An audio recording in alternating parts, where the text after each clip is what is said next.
Good evening, Ajahn. Righto, yes. Good, yes, great. Good evening, everyone in the hall and online audience. Thank you for joining us. Tonight's guided meditations led by Ajahn Nissarano. Thank you, Ajahn, for this guided meditation. Good. Tomorrow night, we have a guided meditation led by lay teacher. And this Thursday, there's a special event for the Dhamma talk led by Venerable Robina Curtin. And on the Friday, we have our Discovery of Buddhism, the 7 weeks of nurturing awareness. That's great. And on the Sunday is our BSV's 70th birthday.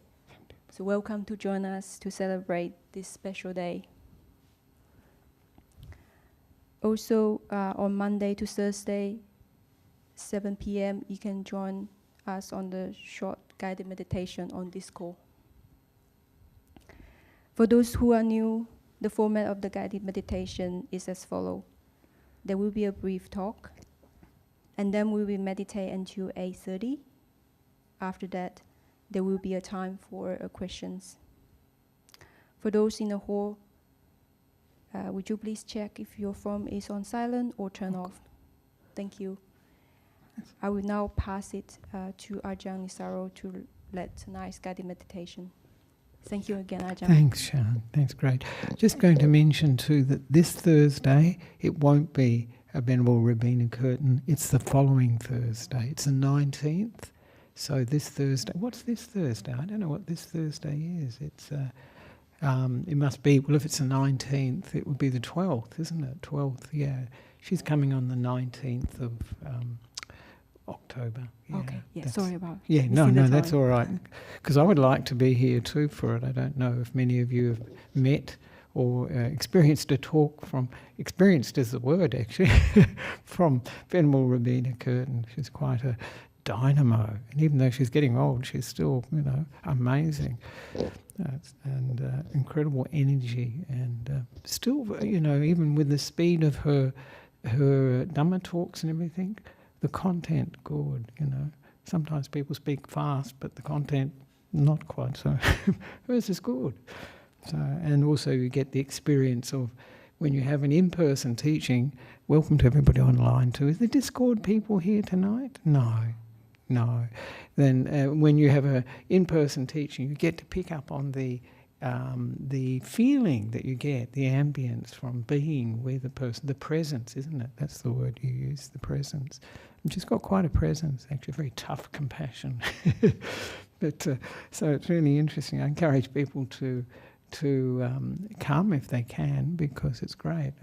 I'll watch it, I think, online, because I'll be at Newbury, and so I won't be here. So that's. But I have been here before when she gave a talk, and it was amazing. It was really good. So for those who don't know me, I am Ajahn Nissarano. I sometimes don't know myself, so it's always good to introduce. But for those that don't know me, especially online, and I am the senior monk at Newbury Buddhist Monastery, which is part of the Buddhist Society of Victoria. And I've spent almost 14 years in Sri Lanka, and 8 of those living in a cave, which was great. It was very good. But then I got too old for it, past it, as they say. So there we are. And so this evening, as usual, we start with an introduction, as Shan mentioned, actually. And the introduction for me came to me today, actually, because someone asked me a question the other day about what to do, in meditation. And they said that they'd read The Basic Method of Meditation by Ajahn Brahm. Any of you read The Basic Method? I have. A long time ago. I should reread it, actually. It's a great read. I encourage people to have a read of it. Sometimes people read the title and say, oh, I don't want the basic. Forget that. I want to go for something a bit more heavy duty. But it's got everything. I can tell you the title's not quite accurate in that sense. It's got everything, so that's good. And they had read this, and they said, well, it's good, and Ajahn Brahm has the stages of meditation, which he doesn't teach now, actually. And the first one is, of course, present moment awareness. People probably know about that one. And then silent present moment awareness. And then from the silent present moment awareness, you get the present moment awareness of the breath. So you haven't gone to the breath until that stage. And then you get the full awareness of the breath, leading into what he used to call the beautiful breath. He doesn't call it that so much. Doesn't use that name so much, or that title so much, description. But so this person said to me that they were finding it difficult to just get to develop the present moment awareness and the silent present moment awareness. And so that I thought, yes, that can be difficult for us, because the idea in meditation is to establish our mindfulness at the beginning. And this is in the some of the sutras, especially in the Anapanasati Sutta, the mindfulness of breathing, you talk about establishing mindfulness in front of you. And Ajahn Brahm, and I think it's quite right actually, says this is making it a priority, but it's bringing it up, that mindfulness, establishing it, and then going to the breath. And often people say people go to the breath too quickly, before their mindfulness is established. So I said to this person that what we need, and they said, what happens, with the present moment awareness and silent present moment awareness? The mind just sort of wanders off. And I said, well, of course, it wanders off because, our lives are pretty busy and full of activity, and then we sit down and we are exposed to a lot of stimulation, through the internet, through our phones, through daily life, really, and, of course, many distractions. So the mind is not in a very good state to really appreciate being in the present moment. The present moment, if we've really got mindfulness, awareness, there's a lot happening, and it's just pleasant to be in the present moment, not have other stuff that we have to do and all this. But if we've come from, it's like changing gears. You can't change from, fourth gear or fifth gear or whatever it is, down to first straight away. It will really grate. We won't be ready for it. Actually, that would be terrible. that would be a real jolt, actually. So we've got to find a means, a skillful means. We often call this the word that's often used in meditation circles is upaya, the skillful means to actually make that transition from the busyness of our lives to the establishing, bringing up mindfulness in the present moment. So this is our job. And I suggested to this person, part of the reason that it's difficult to establish mindfulness in the present moment, I think everybody gets this, the hindrances are running from our daily life. First of all, the sensory desire, sometimes we translate kamachanda as sensual desire. People say, I haven't got a sensual desire. But, sensory desire is all about our experience of the five sense world, not just, sensual desire in the sexual sense or some sort of sense like that. It is, interest in what's going on in the news, what's going on in sport, what's going on in music, or whatever it is that we find interesting in that world. So this is one of the preoccupations. Of course, when you come to sit down, what comes to mind? All the things we're interested in. I wonder what cricket score is, or the, tennis, or what's going on in Israel.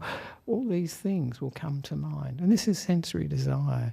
But then, of course, the other aspect that comes from the busy day too is often there's this feeling of aversion or resistance. We just feel a bit of a negative grunge in the mind. And the other hindrances are, of course, tiredness and drowsiness. This is a big one. This is actually very big. because most of us are doing too much, really, doing a lot, being busy. And then when we sit down, surprise, surprise, nodding, dropping off. Yes, this is what you expect after a busy day, using the mind or using the body. It's usually using the mind. We're using the mind a lot and engaging, thinking a lot, and doing our work or doing studies or whatever it is. So this is no surprise. And of course the way we can deal with that is not to fight it all the time. I've seen people fighting tiredness and drowsiness, and going backwards and forth, nodding. I've seen nodding, serious nodding, not just mild nodding, sort of right down to the floor and back up. I think, wow, this must be terrible for, the spine and everything. But anyway. And then, of course, the other aspects that stir up the mind is restlessness, and this is really part of stimulation.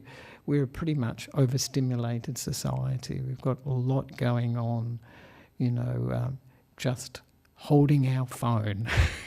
We can know what's going on in the world. We can be connected to so many people and things. In the old days, people had quiet evenings at home, around things like, well, they used to have the radio, didn't they? Or the TV was the main focus, still is a bit of a focus, and things like that. So life then was a good deal less stimulated than we are now. And that stimulation leads to restlessness. And when we sit down to meditate, surprise, surprise, we feel like it's boring. There's not enough happening. Of course there isn't. That's the idea. But to be able to appreciate that takes a while for the mind to settle down to that. And of course, the other aspect of restlessness is worrying. And we can be great worriers. There's plenty to worry about, really, and but it's not much use to ourselves or others. And so this is the other fourth hindrance. And the fifth one, of course, is doubt or confusion, about what we're doing, why we're doing it, actually, and all that.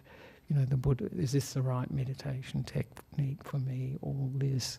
And, so these five hindrances, when we sit down, these are the things we need to deal with, actually. And the Buddha often mentions them. And once they are subdued somewhat, or a particular hindrance we're experiencing at the moment is reduced, then the meditation will take off by itself. The Buddha says these hindrances, they weaken meditation and they weaken wisdom too, because we don't have the clarity, we don't have the stillness or strength of mind that comes from a mind that is without the hindrances. So that's a talk in itself. So we need something to transition from our everyday life, daily life, into the meditation. And this is what I was saying to this person, because to find something that's pleasant in the present moment. You hear Ajahn Brahm uses this pleasant present moment, and that makes the meditation interesting and attractive. And so finding ways that make it interesting or attractive, pleasant, is our job as meditators. And it will differ for each person. What will work for one person may not for another person. What will work one time for us, next time you sit down and think, got it. Doesn't work. Because these minds of ours, they move on all the time, and that doesn't always, the approaches that we find work don't always work. So we need to be aware of what state of mind we've got at the moment, what hindrance we're dealing with at the moment. If it's tiredness, or if there's a bit of grumpiness in the mind, a bit of aversion, I've had enough of it, or, preoccupation with the things that we've experienced in the five sense world. And I know one of the things that's really good to take to heart is what Ayakema said, and which is that a method is just a method by any name. the right method is the one that works for us. So that's the point, and that's the point. She had lots of methods that she taught, lots of approaches that she taught. And I'm just going to present a little bit more of things that will be helpful for transitioning. And the first part of the meditation is really when we close our eyes and come into the present moment. And this is very crucial for us. It's also quite hard. Letting go of the past and the future. We can say those words, let go of the past and the future, but it doesn't necessarily happen.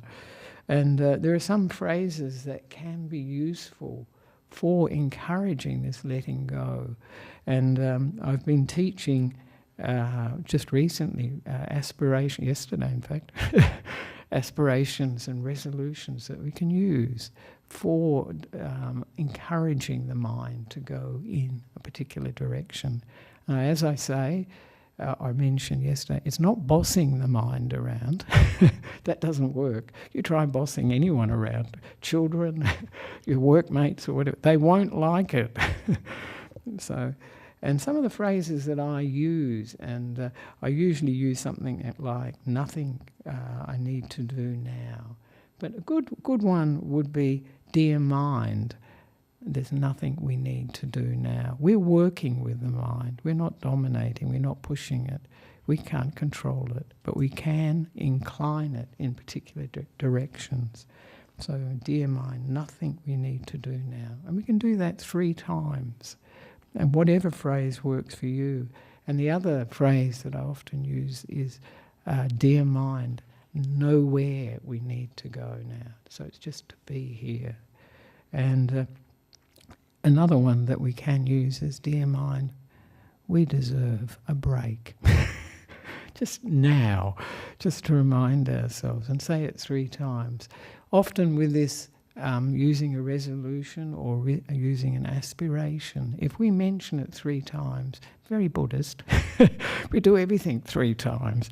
And it's because we are so forgetful that it just reinforces it. And we've got to find the phrase that helps us let go of the past and the future. And then that will be very helpful.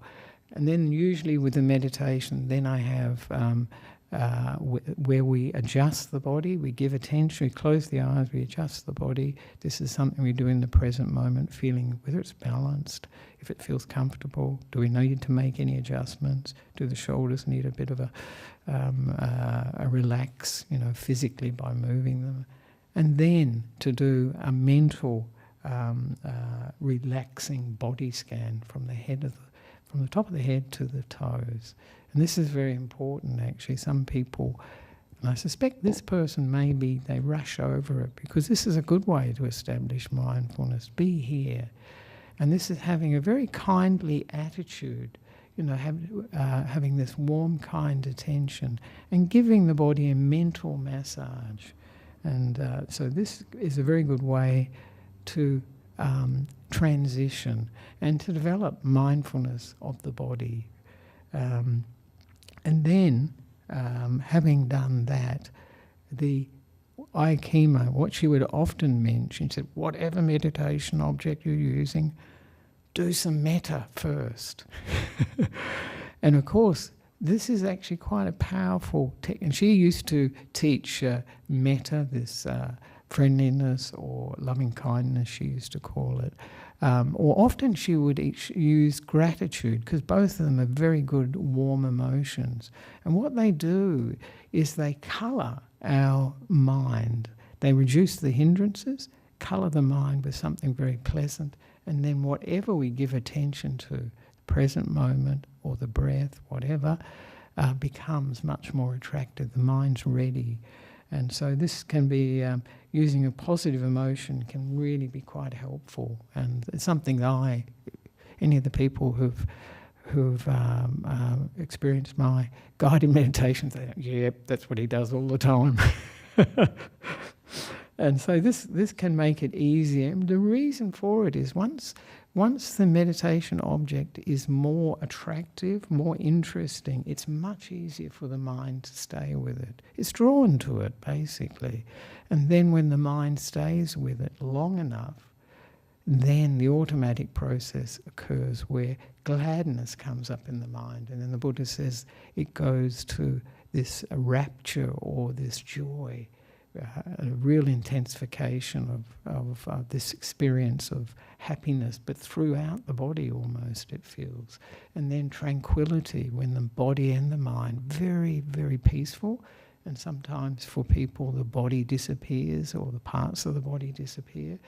And because that happens, then the body is very comfortable, very tranquil. It actually may not even be aware of the body at all. Then happiness comes up. And this happiness is the magnet for the mind to come together. Stillness, one-pointedness. And this takes us into deeper states of meditation. And then once we come out of those, the mind is ready. It's got the strength, the clarity, purity to contemplate. And so some of the things that can be useful, and I'll just give a sort of a smorgasbord. You choose when you get to this stage, using a positive feeling, a positive emotion, the skillful means. For contentment, I use contentment as a great one for meditation, because when we're content, happy to be here. This is the phrase I use. And then when we're happy to be here, past and future, who cares? Happy to be here. Can use that. Another phrase I use is, and I like it too, at home, at home. I recently saw I think it's a Plum Village logo behind their shrine, and it had arrived at home. And I thought, oh, fantastic, that's a good one, arrived at home. To have that feeling, yeah, I've arrived at home. And that sort of brings us in, hopefully, within the mind. And or we can recall occasions when we felt really content. That may come up. And sometimes that can be from, physical experiences. I think Ajahn Brahm often uses the comfy chair, the comfortable armchair, just feeling very, very content to be here now. Or, people often experience it when they're sitting next to a warm fire on a cold occasion, when it's cold. So, and other things that can help it too, and this works for all the emotions, is remembering somebody who's very content. It's quite contagious, actually. The emotions we can remember and we can think, how it feels. And we put ourselves in their shoes. So contentment is a great one for settling into the present moment. And so that's one. And then gratitude or thanks. This is one that Ayakima used a lot. And for me, one of the phrases I use is so lucky. So lucky. But we can also remember someone to whom we feel really grateful or thankful. That can bring up the feeling very easily. And it's a shortcut to bringing up the emotion, actually, because there's always someone in our lives that we're grateful, or like a pet, or there are many things that we're grateful for and that bring up that emotion for us. So that can be, and of course I mentioned the metta that Ayakima often recommended, or Maitri, loving kindness. I call it friendliness, and we can do that by bringing up a friend, a good friend for us, and getting in contact with the emotion that brings up. Or remembering the qualities of a good friend, a best friend. Or bringing up, remembering a time when we experienced this feeling of being really friendly, really kind, really full of loving kindness. And as I mentioned before, another approach is curiosity. If you investigate what you're experiencing, if you're interested in what you experience, you're looking at what's happening now. That's one of the phrases that Sayadaw U Tejaniya used to use. What's happening now? as a way of bringing mindfulness to what we're experiencing, but investigating, so we're interested in what's happening. And that is a great way to create interest. Curiosity, when you're using it for the same object over and over again, may be difficult because you sort of think, well, I've done that, and I've been curious about it, but it gets more and more difficult to see more in that experience.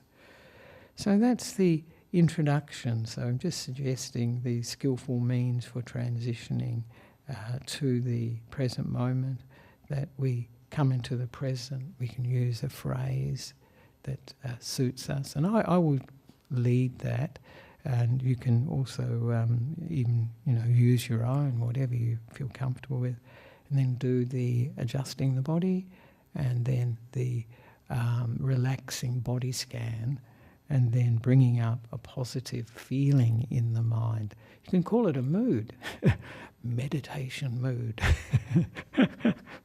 And they can be things like I've just mentioned, contentment and gratitude and friendliness or kindness, loving kindness, and curiosity. Whatever actually works for you. That's the bottom line. Works for you to bring up a positive mind state that cuts through all the busyness of the day, the past, and allows us to be present and to let go of the future, just to be here now. Actually, that's the one I like at the moment, to be here now. So now we can start the guided meditation, and that will be we'll finish, I think, before after 8:30, actually, probably about 40 minutes, 45.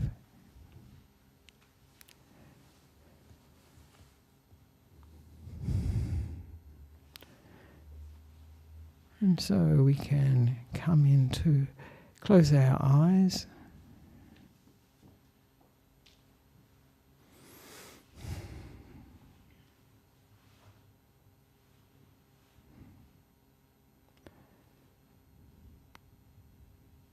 And we can come into the present moment, letting go of the past and future. Maybe using one of those phrases, if you remember them: dear mind, nothing we need to do for now. Dear mind, nothing we need to do for now. Dear mind, nothing we need to do for now. Whatever phrase helps you to be here now.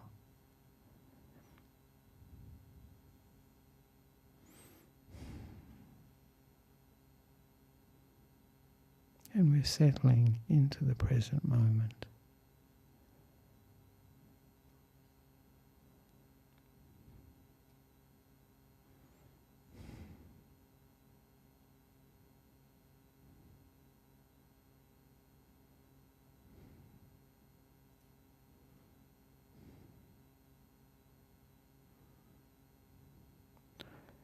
And we can give some attention to the body, just noticing if there's any adjustments we need to make to feel more comfortable and to feel the body's more balanced.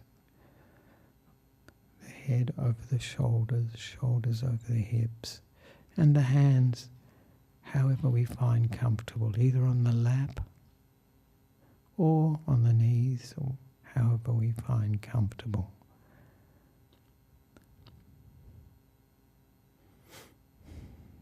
Looking after the body.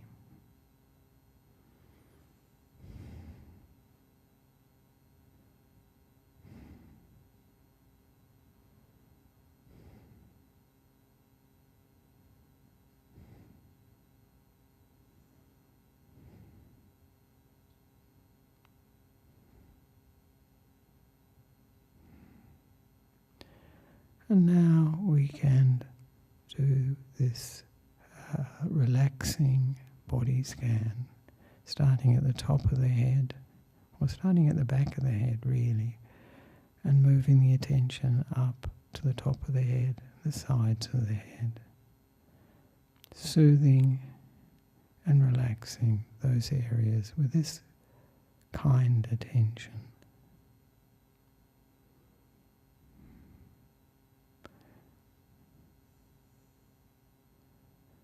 And moving the attention down the face, starting with the forehead, around the eyes and the mouth, and giving this relaxing, warm, healing attention to the face.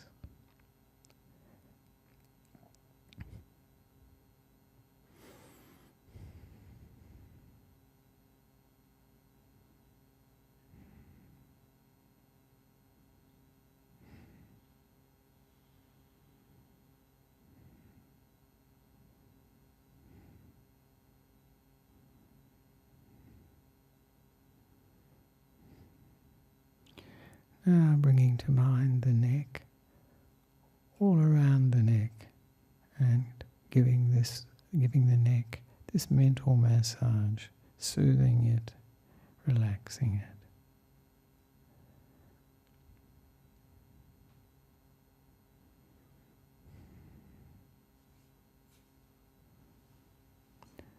And we can bring to mind the right shoulder, starting at the neck, and moving our attention along the right shoulder, giving the right shoulder a gentle, warm mental massage, allowing the tensions of the day to dissolve.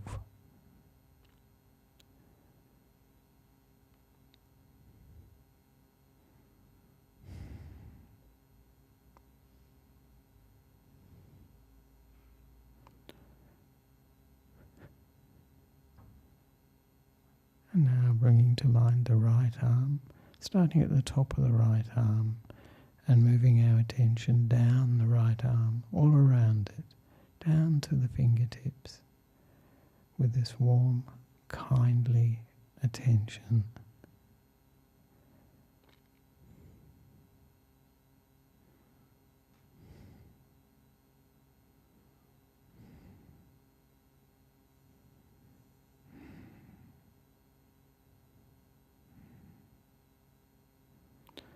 Now bringing to mind the left shoulder, starting at the neck and moving our attention along the left shoulder, relaxing and soothing any tension or tightness in the left shoulder.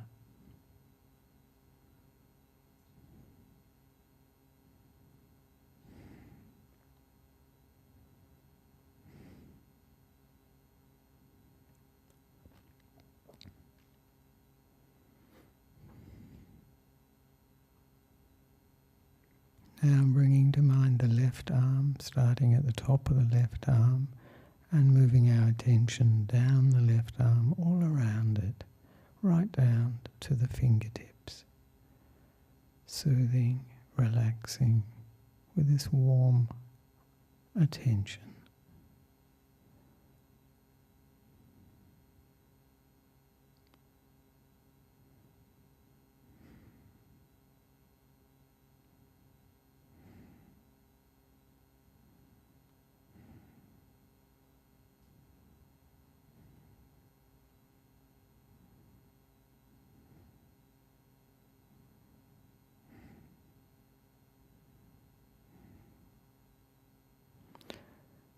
Now bringing to mind the back, just below the shoulders, and moving our attention slowly down the back, right down to the buttocks. Soothing, relaxing, giving this kind, healing attention, and particularly for any areas that feel uncomfortable or painful or tense, giving this warm, relaxing attention.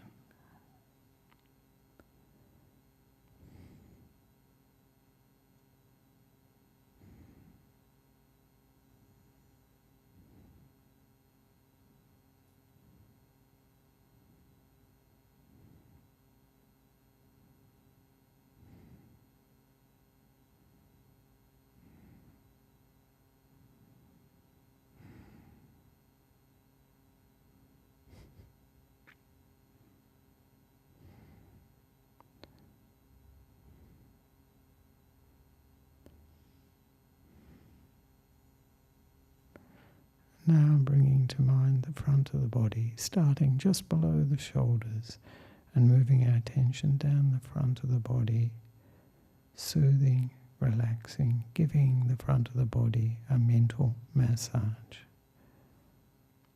and giving special attention to any areas that are painful, there's pressure, discomfort, with this warm, relaxing attention.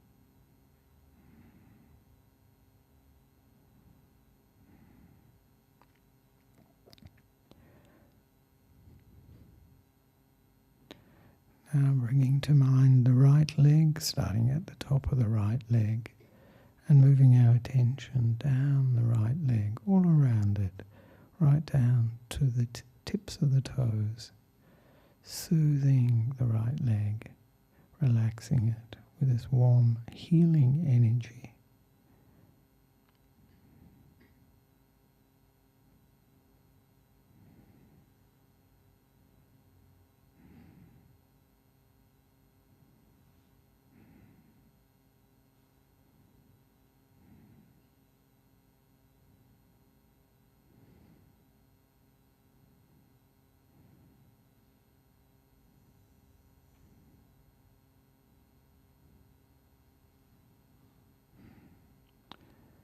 And now bringing to mind the left leg, starting at the top of the left leg and moving our attention down the left leg, all around it, right down to the toes, soothing, relaxing with this kind, healing, warm attention.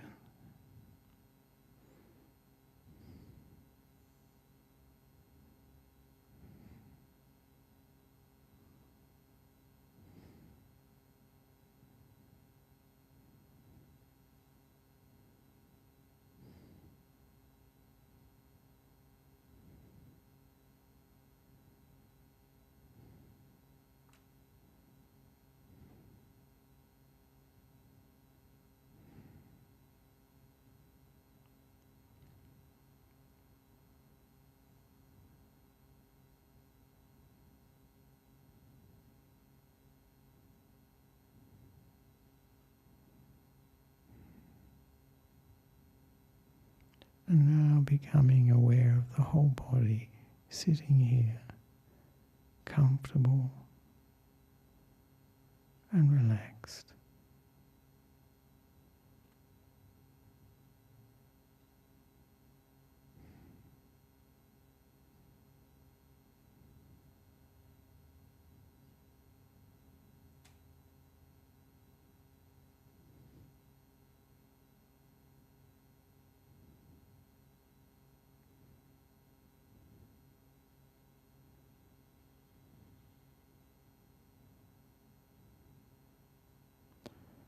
And we can bring to mind a positive feeling, whether it be contentment, happy to be here, at home, or we remember a time when we felt very content, or we remember someone who is really content, present,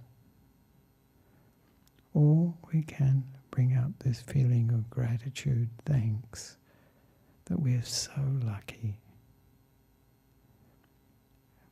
And we can remember a person that we feel grateful to, thankful to, for what they've done for us, for being there for us. Or we can remember a time or an incident when we're so grateful and thankful, and get in touch with that emotion. Or we can bring up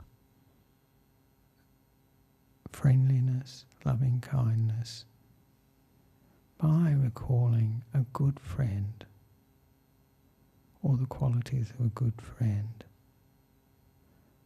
or remembering when we experience a feeling of really strong friendliness, openness, kindness, or someone that really embodies that for us. And getting in touch with the feeling of friendliness, loving kindness. And lastly, the other choice is curiosity. What's happening now? So we can use any of these skillful means to bring up a positive, wholesome feeling or mood, and to get in touch with that feeling or mood.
And once we get in touch with a feeling, whether it be from contentment, gratitude, or from friendliness or curiosity,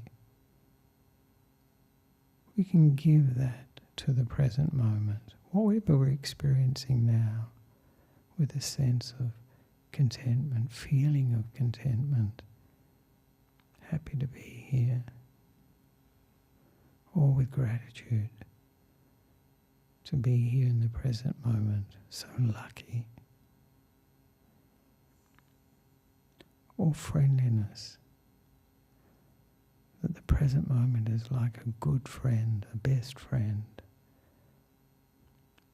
Or curiosity, what's happening here in the present moment?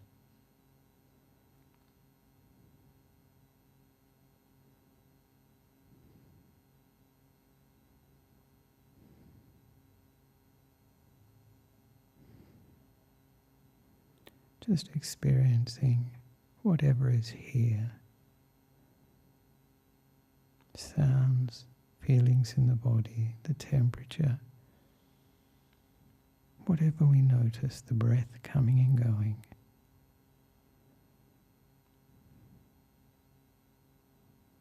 Grounding ourselves in the present moment with this positive feeling, this pleasant feeling or mood.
when the breath comes to our attention, we can breathe in this feeling, whether it be of contentment, gratitude, friendliness or curiosity, and breathe it out. Breathing it in and breathing it out. And if we wish, we can use some words to support it. Like happy to be here, at home, or so lucky, so lucky. Whatever we wish to use, with the breath coming and going, full of this positive mood, positive feeling. Breathing it in and out. And if the feeling, this positive mood, reduces or disappears, we can just bring to mind what brought it up for us to begin with, what generated it, to refresh that feeling.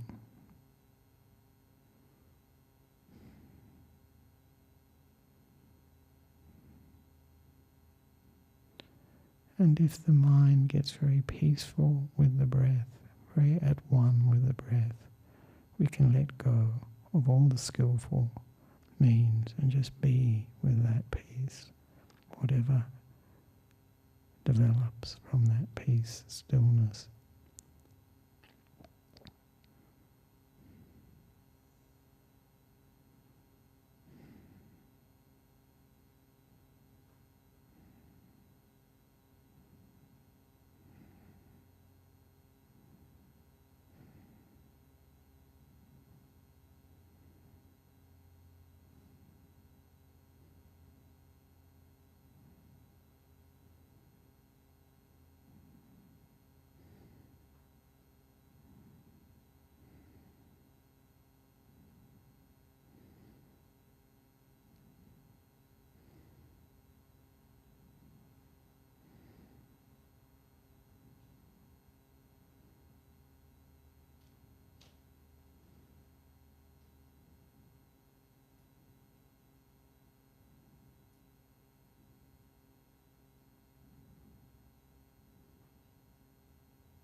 And now, as we are coming close to the end of the meditation, we can share whatever energy, whatever feelings, positive feelings we experienced, whatever peace or stillness or insights we experienced, whether they be feelings of contentment, of thanks, gratitude, or friendliness, kindness, openness, or curiosity, and share it with everyone here in this hall and all those who are participating online through YouTube.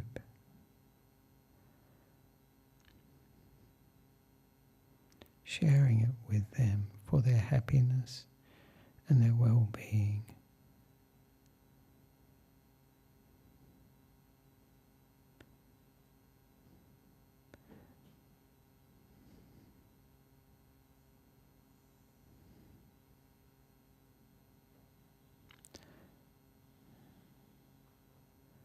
And we can expand this sharing of these positive feelings, this stillness or peace, insights, whatever we experienced, with all those around wherever we are, here in the hall or online, to all the human beings, to all the unseen beings, to animals, to insects, to all life.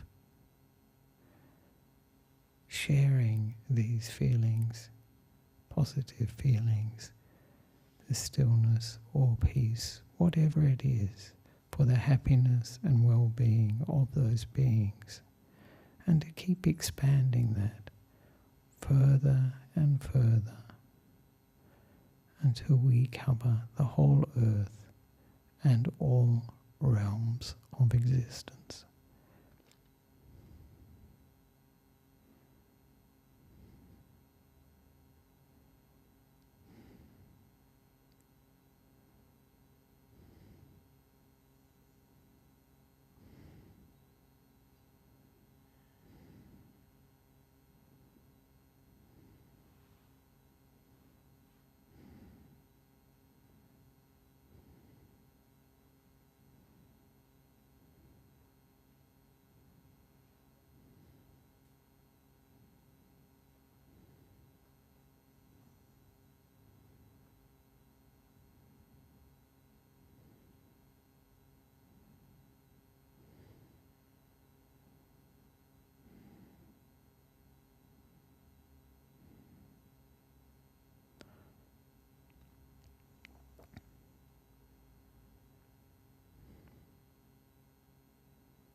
And we can come back to ourselves and reflect, have the aspiration or the intention to develop more of these positive emotions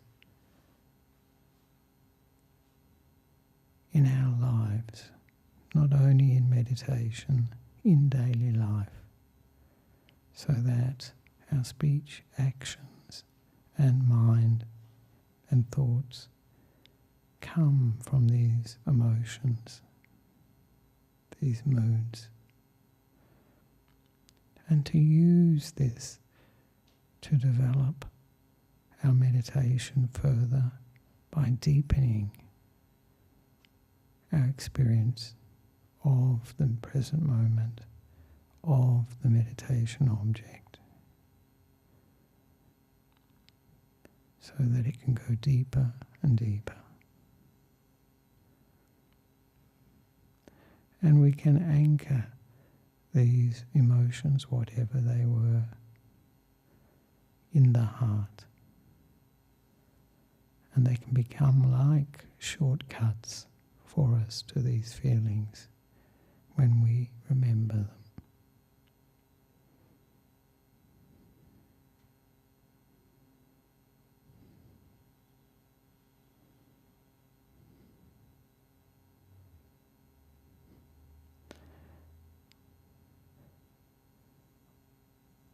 And lastly, we can reflect for a few moments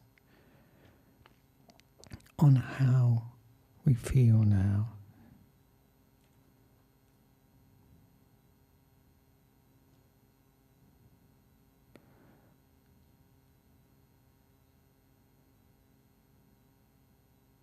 What feelings came up for us in the meditation?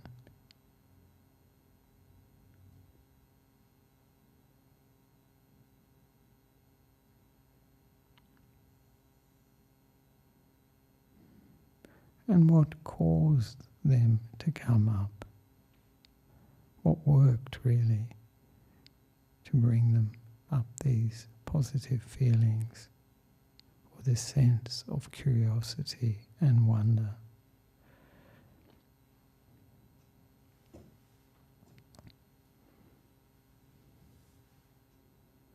And what understanding or insights came out of this, may have come out of this? What really stood out for us in this meditation?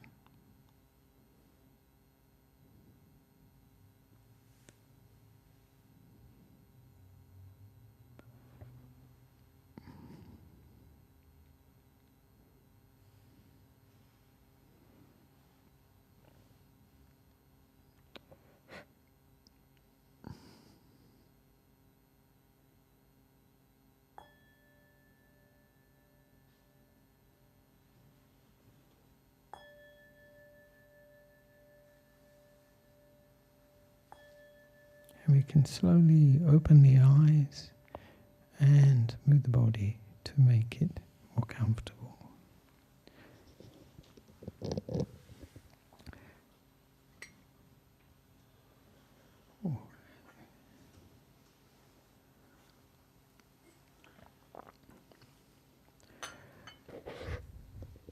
So I hope you found something that worked for you in the meditation, or something that opened up a different approach for you in the meditation, so we can engage with the present moment and be here now with the meditation, and to allow the mind to stay with our meditation objects and go deeper than maybe we usually do. And this actually teaches us a lot about working with the mind. And as I say, working with the mind is not bossing it around. Nobody likes bossing. And working with the mind can bring great results, and many surprising things we can learn about how this mind works. It's interesting, isn't it? We think we own the body, we think we own the mind, but there's so much we can learn about both of them. You know, I'm nearly 71. I think, my goodness, the things I'm learning about the body now. As you get older, of course, there's more health challenges and things like that, and you start to learn things that you never knew about, really. And it's always curious that we think we own the body. We have not many of us have the slightest idea how it's really working. And so this is quite humbling, really. And it's great that we're learning about the body, about the mind. It's teaching us. But as Ajahn Chah said, in order for us to learn, we have to be good students and be able to pay attention, to notice. And this is what the meditation is doing for us. It's giving us that clarity and hopefully that mindfulness that can see things unclouded by the usual things that create smoke screens, mainly thoughts, sometimes our emotions, negative emotions, and always these hindrances. They're causing us to not see things clearly and to experience a lot of difficulties in our lives and in our meditation. So now I'd like to open up for questions, comments, or complaints.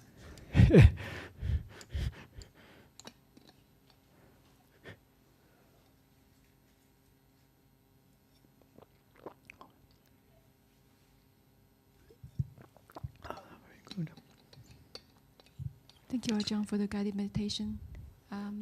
Do we have any question in the floor? No, that's great. That's always good. I think you passed the test. It is a bit of a test because usually if the mind hasn't settled, there's quite a lot of questions and comments going on. And there's usually more from online, actually. There's no question. Oh, amazing. Yes. That's Also incredible. Oh, that's very good. How many people watching? Nobody. 33. 33, no, that's wonderful. That's good. Because that's our test, really. Because, you know, I was, today I had an eye test. And actually, things are still a bit bright because I had, you know, drops that dilate the eyes. And I was talking to this woman. She must be, I would say, in her 80s or... No, she told me she was 95. She told me she was 95. And that she said, all my friends have died. And my husband died a few years ago. But she was very interesting because she was interested in who I was and what I was doing. I thought, great, she'll be fine for a while longer because she's paying attention and interested. But she did say something curious. She said, oh, are you, you know, one of the Christian traditions or something like that? Or are you a Buddhist? I said, yeah, I'm a Buddhist. I thought, I wonder if she's ever met any Christians wearing clothing like this. I thought, well, anyway, it was quite interesting. But she said to me, she said, oh, yes, I tried meditation. She said, I tried it, but, you know, it was just so much thinking going on. The mind was jumping all over the place. And I said to her, as I say to most people, that is the first insight, the first understanding. This is what's going on normally. But not to be upset by it, but to be pleased that you've noticed it, that this is a state of it, rather than thinking, oh, meditation, you should have no thoughts, should be completely peaceful, and, you know, maybe she even thought some sort of blank state of mind or whatever. But, you know, it isn't. It's working with what we're experiencing, understanding it, and being able to accept it, not having a sort of, you know, it should be like this or it shouldn't be like that. You know, so this is an important thing. It was very nice to meet her.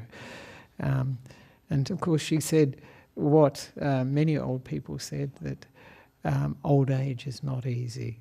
I said, yep, it's no picnic. And that is a lesson about life. And, you know, the Buddhist teaching is, I said to her, they didn't get much time to say it to her, about addressing that, you know, these things that we find difficult in life, old age, sickness and death, is what made the Buddha the Buddha. If there weren't these things, actually he mentions it actually in one of the teachings, he mentions if there weren't these things in the world, a Buddha would not arise. No need. No need. But because these things are our experience, then a Buddha arises in the world for the overcoming of these things, going beyond them. And that's the teachings of the Buddha, really to address suffering. And Ayakema used to always quote this, which she'd say, the Buddha's teaching, the Buddha teaches suffering. Buddha teaches suffering and its end to reach, and that's the important thing to emphasise: the end to reach. So, ending that suffering, those difficulties in our lives. So, I wish that lady well. I thought she was good. She had that interest in others, because, you know, otherwise one can reflect, oh, I've lost all my friends, I'm lonely. Isn't this awful, and so on. But she was interested, engaged. So I thought, good for her. So I think, unless there's any other questions come up? Yes, Ajahn, there's an online question. Oh, right. Oh, yes. Oh, I thought we were going to get away early. All right. Thank you. Good night. I felt a wave of sadness during meditation. Oh, interesting. Coming from, I don't know where. Mm-hmm. What is a skillful way to deal with it? It disappears suddenly as it came. Yeah, disappeared suddenly as it came. Also, always with all these difficult emotions that we have, the best way to deal with them is with a positive emotion, being kind to that feeling of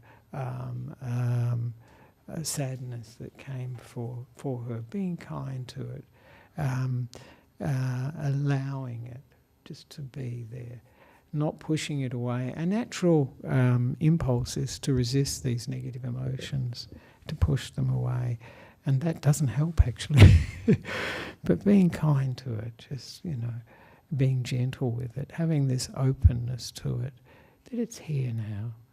Or you could even have curiosity, what's this about? And immediately we, in actual fact, have curiosity about something, we're stepping back, we're not so involved in it. And it may even disappear actually, just by paying attention. But just to have this kindness to what we're experiencing, whatever it be, in the present moment. And this counteracts, as I say, this really strong impulse to say, get out of here. I don't want to feel this, I don't want to feel that. And when we accept things, we have this feeling of acceptance, things tend to dissolve by themselves. They go when they're ready, actually, they go when they're ready. And so this is one way, a skillful way of dealing with these things, with all the hindrances really, having that patience and that kindness, that to bear with them, but not gritting our teeth, Good night, Paul. Good night, there we are.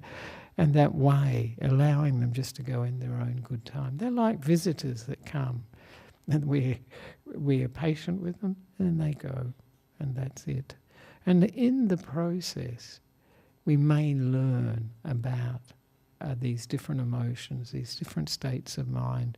We certainly will learn that they arise, they persist for some time, and then they pass away. It seems very common sort of understanding, but it's quite a big insight really. Because often when we have these negative emotions, we think, oh my God, it's here forever. I feel depressed, I feel anxious, I feel sad. And of course it isn't. And it's very hard to keep in mind, yes, it's arisen. It may last for however long and then pass away. And also with these negative emotions, it was very, very interesting teaching. You get it in the Buddha's teaching on the Satipatthana, the 4 foundations of mindfulness. When there is one of these negative emotions there, you're aware of it. But very important to be aware of the times when it isn't there. So if you feel you experience a lot of anxiety, fear or anger or whatever, also remember the times, be aware, there's no anger, there's no fear, there's no anxiety now. And that way we get the message comes through, yes, these are visitors, these are passing through the mind, and they come and they go. They're not permanent. And this is the trouble for many of these negative emotions. They feel like permanent occupants of the mind, and they're not. They're not. You just have to have that wisdom, that understanding that yes, this is part of the impermanence of the mind, of thoughts, feelings and emotions. And this is one of the things the Buddha says, that is a wonder and a marvel that he can be aware of his feelings, perceptions and thoughts as they arise, while they persist and pass away. So, and that he said was a wonderful and marvellous quality. This came after Venerable Ananda in this sutta was saying all these things, marvellous things that about the Buddha, miraculous things about the Buddha. But then the Buddha says this at the end of it. He says, just remember this Ananda as a wonderful and marvellous quality of the Buddha. And that may not sound much to us, but how many of us are aware of all the thoughts, the feelings, perceptions and thoughts that arise, persist and pass away? I think we're hardly aware of very many of them at all. In meditation we can be much more aware. But so this is a marvellous quality of the Buddha, and it's a quality we can develop. It's a quality that's seeing impermanence in our lives, in our minds. In our bodies we see it over the years, but you can see it in the body, in the mind, moment by moment. It's very obvious. It's changing all the time. All right, so we can finish there. So we get off early. Yes, you good? Any questions? Ah, there we are. There. Yes, Jack. Did you say that the Buddha had that thought within himself? Yes. So even though he was in a state of pure consciousness, Yes. he still had perceptions, feelings, thoughts. Yes. There was still those. The interesting thing is the Buddha said that, and it does mean that the Buddha had feelings arising, as you would, and he would have a perception. So perception recognises what's happening in the present moment, but there is no craving. No, because usually then there's a reaction to what we feel, what we've perceived as pleasant, unpleasant or neutral, and then a reaction to it, wanting to get rid of it. But not so with the Buddha. But thoughts also he was aware of as they arose, persisted and passed away. But another interesting aspect is you often hear that an arahant, and the Buddha was an arahant, they can think what they wish to think and not think what they don't wish to think. And so that is quite an amazing quality. So they work with the mind so much that, for us, that's not possible. We're not masters of our thoughts, This is mentioned in the sutta on calming distracting thoughts in the Majjhima Nikaya. I think it's number 20, that a person can become a master of their thoughts in that sense. And it really hinges on what we pay attention to, because that is what will come up. So obviously, for a Buddha, being able to to pay attention to something, and then thinking can occur, feelings, perceptions, thinking can occur, but not attending to it, not paying any attention, it doesn't occur.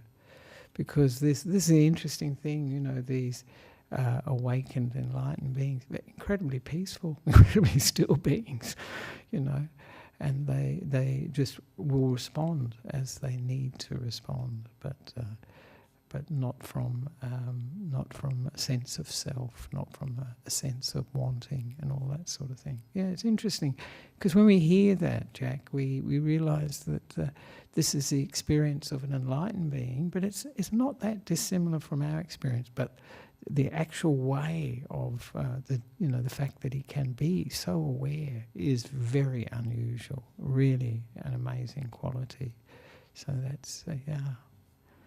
So thank you for that. Any other questions? Yes. It's not a question, it's a comment. Oh, right, yeah. Yeah. Yeah, just deep expression of gratitude, just what we get here from you especially. I just feel like it's like jewels of wisdom. All right. And great. There's so much gratitude for that. And also the smoke screen you were saying that we get clouded around, the things that may seem to be so blatantly real that we become unaware of, and this is the space that this wisdom permeates in. I want to say one comment about sometime last year. You said about repeating 3 times and not controlling but influencing the mind, and I just took it away passively, yes, or whatever. And then interestingly, I tried that with some skepticism. Yeah, and I've tried, so better rest now. I'll wake up at 6:30 tomorrow and do whatever. And I kind of repeated that. And 6:30, my eyes just opened. It was so weird. Yeah. And I said, now it must be. And I've tried it a few times since, Ajahn. Yeah.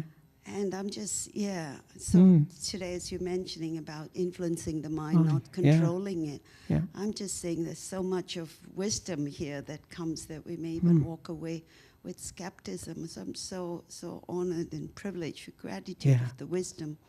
that we've given here in this space. Thank you. Great. Thank you so Yeah. much. No, that's an interesting thing, because I was, as I mentioned, I gave that talk on resolutions, aspirations and resolutions yesterday, and it started with that very common experience that most of us, many people had, not most of us, that you can, if you've got something you have to get up early for in the morning, you can go to bed and you can think, oh yeah, I must get up at that time. You set the alarm, of course. And strangely enough, very often you can wake up before the alarm, just a minute or so before, exactly at that time. And, of course, when we have that experience, most of us don't reflect on it. Well, how is that possible? Does that mean the mind is awake the whole time the body is sleeping? How does it keep up with all this? And so it brings up a very interesting a point that we can influence the mind. We don't boss it around, but we can create these aspirations and resolutions that help us in our practice and help us in our lives. And it can take us in a good direction, because often this is a problem in our lives and our practice. We can be a bit aimless. And these things create a lot of strength and energy in the mind. And it just shows you, to me, wow, what a power this mind has. And of course it has. And we don't tap into nearly any of that potential. And meditation is actually opening it up and working with the mind in these ways with aspirations. The famous ones, of course, are that you hear of, that most people know of, is when the Buddha, before he became enlightened, he said, I will not get up from my seat until I've attained awakening, enlightenment, even if my blood dries up and my bones turn to dust.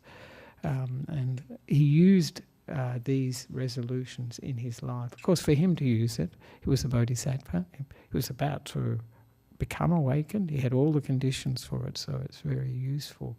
But just having that determination like that wholeheartedly means that you're putting your life on the line. You really think this is so important that you'll go for it. And that is obviously a very, very strong factor for success, whatever we do, if we can give ourselves wholeheartedly to it. So the interesting thing with that quote is that I can't find it in the suttas.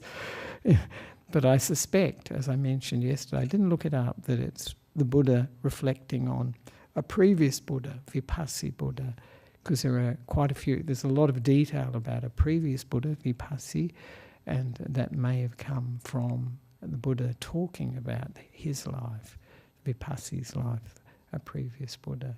And a lot of the Buddhas, the experience of all the Buddhas will be fairly similar, actually, because they all teach the same thing about the nature of reality. Four Noble Truths, impermanence, suffering or unsatisfactoriness, and non-self. They all teach that. And causality, that everything comes from causes and conditions.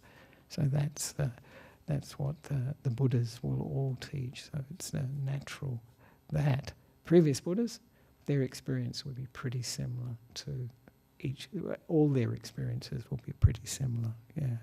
And of course the Buddha mentions 7 Buddhas, previous Buddhas. He's the 7th. But in Sri Lanka they mention 28. I'm not sure where they get that. There's probably some source, but anyway, there's enough. 7's enough, I think.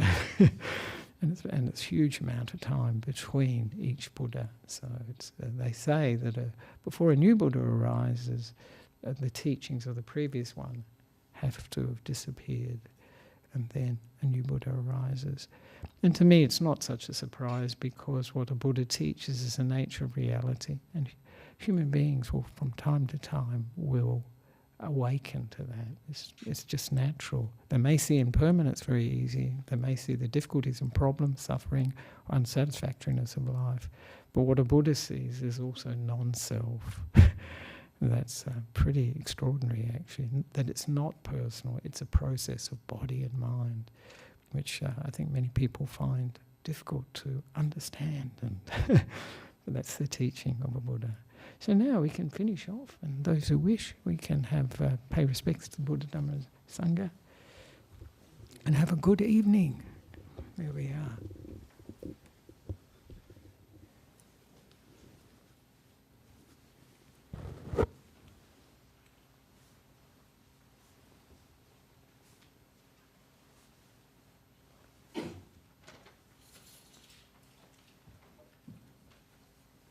Anyway.